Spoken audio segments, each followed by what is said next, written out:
Have you ever stopped to think that not all monsters are what they seem? In Japanese culture, Youkai play a mysterious and often contradictory role. They are not just evil creatures that frighten humans from the shadows. Some are actually guardians, spiritual figures who protect those who respect them. And it's this intriguing duality that makes Youkai so fascinating. On one side, we have beings like the Oni, with their claws ready to attack. On the other, we have protective spirits that can bring harmony and protection to those who approach with respect and wisdom. But the question is, how can we differentiate an enemy from a protector? And what do these legends have to teach us about our own balance between good and evil? If you want to discover how these creatures can guide or torment us, stay with me on this journey through the fascinating world of Japanese mythology. Youkai are enigmatic figures that emerge from the depths of Japanese folklore. Originating from ancient legends, these mystical beings are part of a world where the spiritual and the material intertwine in a unique way. Imagine living in a time when people believed that the ancestral gods, while shaping the universe, also gave life to these supernatural creatures. It's fascinating to realize that even today, these stories continue to resonate in various manifestations of Japanese culture, from traditional ceremonies to popular animations. Contrary to what many might think, Youkai are not merely malevolent beings. They possess a complexity that reflects the nuances of human nature itself. Some are feared for their malicious intentions, while others are simply mischievous, lurking in the shadows just to play tricks on the unsuspecting. What's interesting here is how these stories help shape our understanding of human nature and its vulnerabilities. Who hasn't heard of creatures that lurk in the night to teach lessons about prudence? And here's a curious point. The origins of these beings are deeply connected to Japan's history. Often, the emergence of a Youkai is tied to a specific event, such as a natural phenomenon or a significant historical moment. For example, legends say that earthquakes or storms can awaken slumbering creatures, something that makes us think about the power of nature and its symbolic connection to the supernatural. Thus, the influence of these myths endures, both in everyday life and in the popular imagination. The Youkai, with all their diversity, inhabit the most varied environments of Japan. From the highest mountains to the densest forests, they are found in places where human presence is minimal, as if they prefer to live on the fringes of civilization. These locations, often remote and mysterious, are perfect for creatures that move between the material and spiritual worlds. It's almost as if they feel a deep connection with nature, being part of it and, at the same time, something entirely separate. The personality of the Youkai is as varied as that of humans. Some are mischievous, enjoying playing tricks on those who pass through their territories. Others are undeniably dangerous, with malicious intentions and a voracious appetite for causing chaos. Folk wisdom advises never to underestimate these creatures, as the line between playful and deadly is very thin. Imagine encountering a playful Youkai during a walk in the forest, only to realize too late that it is testing your limits. What makes these beings even more intriguing is the way they adapt to their environment. For instance, a mountain Youkai might be extremely territorial, while another that lives near villages may be more interested in interacting with humans, whether to help or harm them. It's a balance between the known and the unknown, between what is visible and what lurks in the shadows.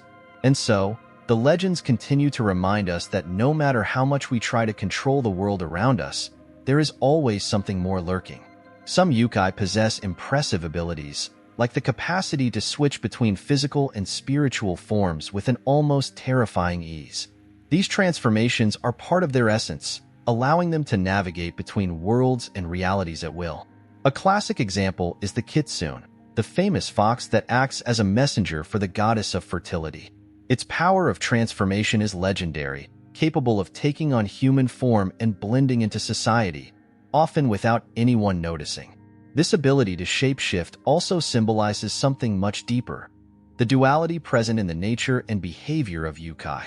While some use these gifts to protect or guide humans, others delight in deceiving and manipulating. It's as if each transformation reflects the duality between good and evil, light and shadow.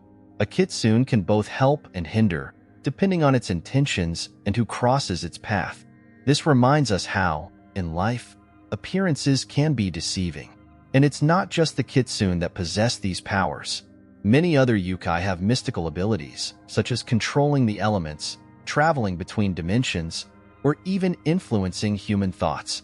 Imagine the impact a being with such abilities would have in the modern world, in a time when the lines between the real and the imaginary are becoming increasingly blurred. These legends invite us to reflect on how we perceive the world around us and whether, perhaps, not everything is as it seems at first glance. Among the most famous Youkai in Japanese folklore, Kamaitashi and Bakeneko hold a prominent place. Kamaitashi, also known as wind weasels, are fast and fierce creatures that attack their victims with the force of whirlwinds. It is believed that their invisible blades can cut skin without causing immediate pain, leaving their victims unaware of what happened until it's too late. This legend evokes the fear of the invisible, something that moves so fast that we barely have time to react. On the other hand, Bakeneko are creatures that start as ordinary cats but gradually gain demonic characteristics as they age. These creatures transform over time, acquiring supernatural abilities such as speaking to humans or even resurrecting the dead. The idea of an innocent pet turning into something dark and powerful provokes reflection on how familiarity can suddenly become a threat. It's interesting to note how these Youkai often serve as metaphors for unexpected changes in the unpredictability of life. Both Youkai, despite being very different in their nature, are perfect examples of how legends can adapt to everyday life. The Kamaitashi might be an ancient explanation for mysterious injuries caused by quick accidents, while the Bakeneko reflects humans' complex relationship with animals and nature. These stories survive to this day, not just as myths, but as warnings about the unpredictable nature of the world around us. Among aquatic Youkai, the Kappa is undoubtedly the most well-known. These beings inhabit rivers and ponds, always lurking for an opportunity to attack the unwary who approach their waters. The Kappa is a cunning creature whose strength is directly linked to the amount of water in a dish it carries on its head. This curious detail is reflected in its interactions with humans since, to defeat a Kappa, one only needs to make it spill this water. This point of weakness becomes a sort of lesson about how even the most powerful beings can have vulnerabilities. Kappa are infamous for their dangerous behavior, especially towards children. It is said that these creatures lure the young into rivers, drowning them or dragging them to the bottom. This behavior turned them into warning symbols in rural Japanese communities, especially in areas near bodies of water. It's a way for mythology to educate and protect, using fear to teach children to stay away from real dangers. Here, we see how legends blend with everyday life to ensure safety. Still, Kappa are not purely malevolent. Some stories tell that they can be persuaded to help humans, especially when treated with respect. This adds a layer of complexity to the creature, showing that even the most feared beings can have positive sides. If you ever find yourself in a remote area of Japan and encounter a Kappa, it might be wise to offer it a cucumber, its favorite food, as a way to stay safe. These legends, while frightening, carry a touch of humor and practical wisdom. Spiritual Youkai, like the Shinigami, are some of the most terrifying creatures in Japanese folklore. These beings are responsible for guiding the souls of the dead to the afterlife, but their presence isn't always benevolent. In some legends, Shinigami are known for inducing people to commit suicide or prematurely taking them to the underworld. The concept of a being that holds so much power over life and death creates a deep sense of respect and fear. Here, we see how Japanese mythology addresses the mystery of death and the transition to the spiritual realm. In the anime Bleach, Shinigami are portrayed somewhat differently. Instead of being malevolent beings, they are depicted as protectors who maintain the balance between the world of the living and the world of spirits. Each Shinigami is tasked with purifying lost souls and fighting corrupted spirits known as hollows. This modern view of Shinigami, very popular among anime fans, highlights the duality of these beings, who can be both benevolent guides and terrifying figures, depending on the narrative. The presence of Shinigami in both ancient and modern stories reinforces the importance that death and the afterlife hold in Japanese culture. For the more superstitious, merely mentioning a Shinigami can evoke fear. However, the way these figures are treated in works like Bleach shows that even the most frightening beings can be seen in a more complex light. The use of exorcisms and rituals to ward off these spirits, still practiced in some temples today, shows how the spiritual continues to influence daily life in Japan. The Oni are one of the most feared figures in Japanese mythology. Similar to ogres or trolls, these creatures dwell in the underworld and attack humans with tremendous strength. They are known for their wooden clubs and their uncontrollable ferocity. In many stories, the Oni are described as malevolent beings that torment the living, bringing chaos wherever they go.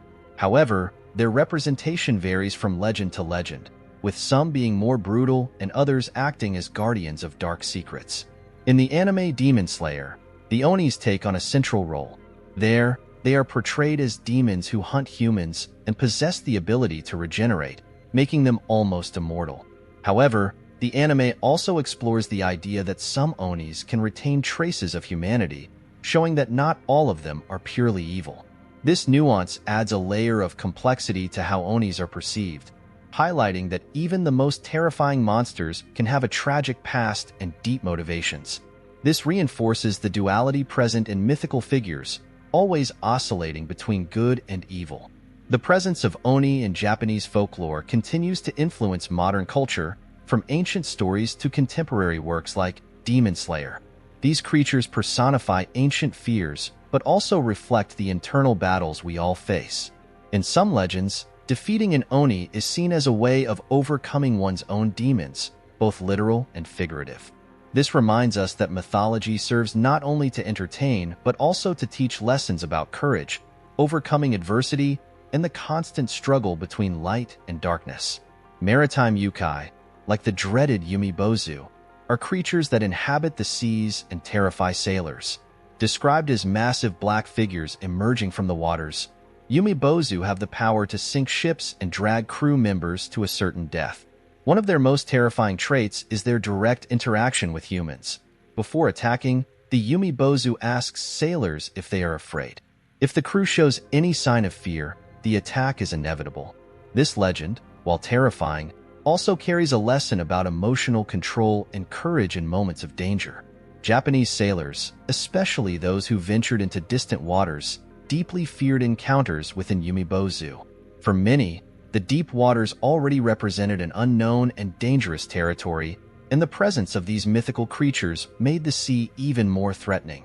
It was common for offerings and prayers to be made before long journeys, in hopes of appeasing the sea spirits and ensuring a safe passage. The figure of the Yumibozu serves as a reminder that the sea, as beautiful as it may be, hides forces beyond human comprehension. What makes the Yumibozu even more intriguing is their enigmatic nature.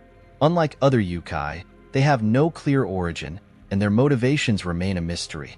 They may be the result of the wrath of ancient spirits or simply personifications of the fear the open sea evokes. Either way, these creatures remain a warning that the unknown is always lurking, ready to test the courage of those who venture too far. We've reached the end of this journey through the world of Youkai, but the true voyage is only just beginning. After all we've explored, it's impossible not to wonder. Are we ready to face our own demons? Or perhaps, who knows, do we already have guardian spirits by our side, guiding us toward the light? The duality between good and evil, protection and danger, is ever present, whether in ancient Japanese legends or in our everyday lives. What will you do with all this knowledge? Will you continue to live in the darkness of fear, or will you open yourself up to a deeper understanding of these forces that have permeated the human imagination for centuries? Let these reflections propel you forward. And of course, if you want to keep uncovering these mysteries and learn even more, don't forget to subscribe to the channel and turn on notifications. The next step of your journey is just ahead, and I'll be here to guide you.